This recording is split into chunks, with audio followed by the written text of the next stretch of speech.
Welcome, listeners, to the Editor's Desk, the regular First Things podcast from here in New York, where I sit. Rusty Reno, editor of First Things. I'm sitting at the editor's desk.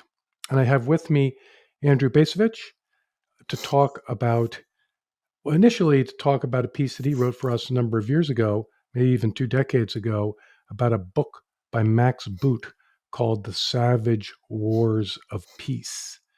And it's just a great jumping off point, I think, for us to talk about um, American foreign policy and kind of where we've been in the last 20 years, which has been quite a adventure.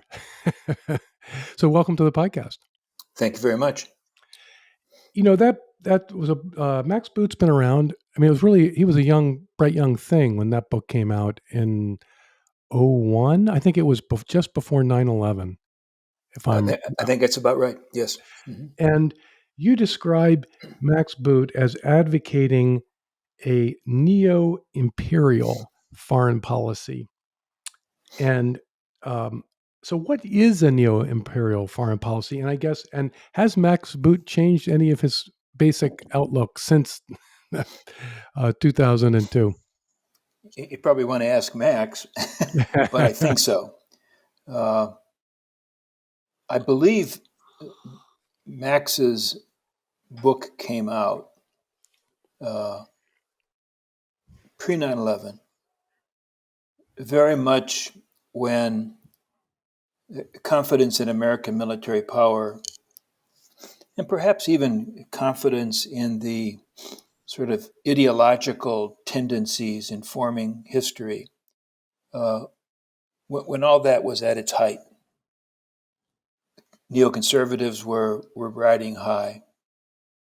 And in retrospect, I would say I was actually rather kind to Max. I do remember. When I reread that review, I thought, "Ooh, yeah, yes, kind." Because at the time I thought he and I were on the same team.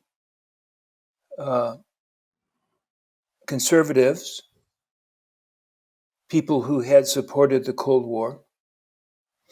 That was the larger context of things. But when the Cold War ended, there were these enormous questions of, okay, well, now that we are the sole superpower, what are we supposed to be doing with our power?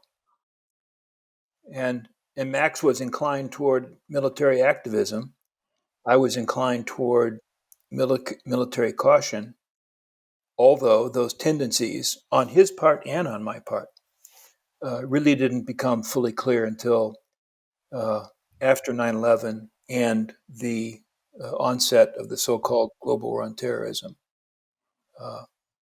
Max was a true believer. Max was an enthusiastic supporter of the invasion of Iraq.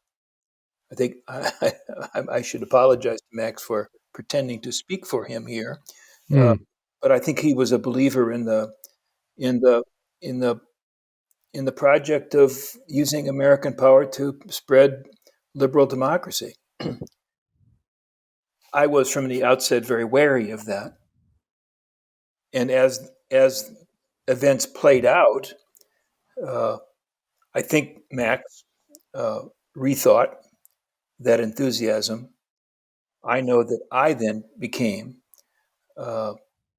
very critical of post 9/11 U.S. national security policy, and by extension, beat up on people like poor Max, who had been rather forthright in supporting the post 9/11 imperial project. And I would call it that, an imperial project. Well, let's back up. So the imperial project was, I mean, there's two senses of, there's what you might call a realist imperialism and there's an idealist imperialism. I mean, to a certain extent,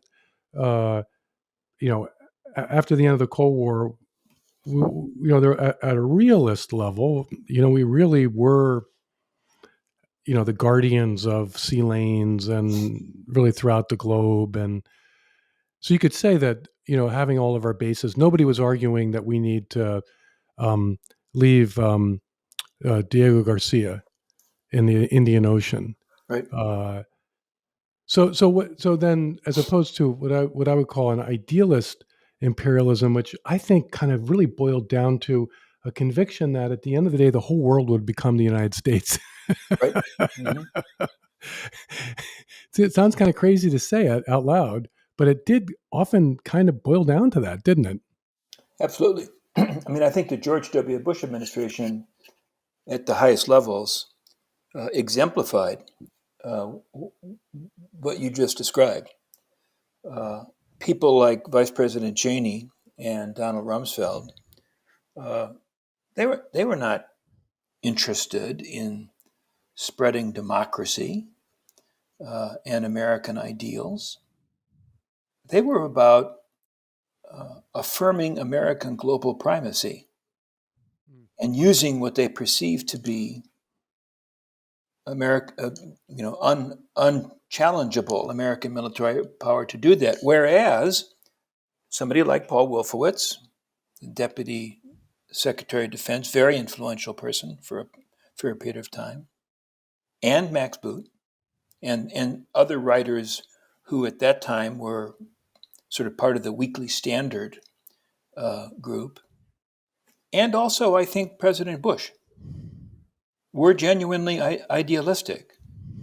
Were read the end of the Cold War, the outcome of the Cold War, as affirming the inevitability of a universal embrace of American style democratic capitalism. And all that was needed was for smart people to give history a nudge in the right direction.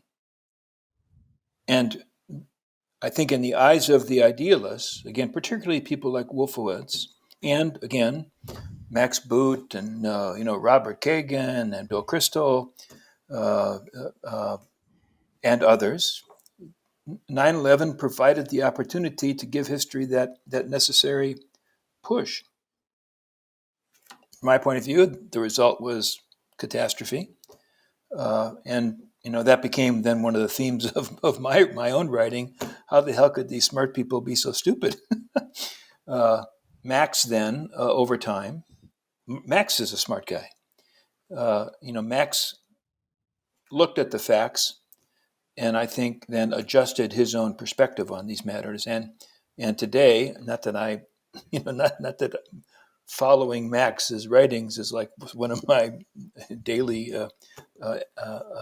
exercises. I think he has returned to a more realistic camp.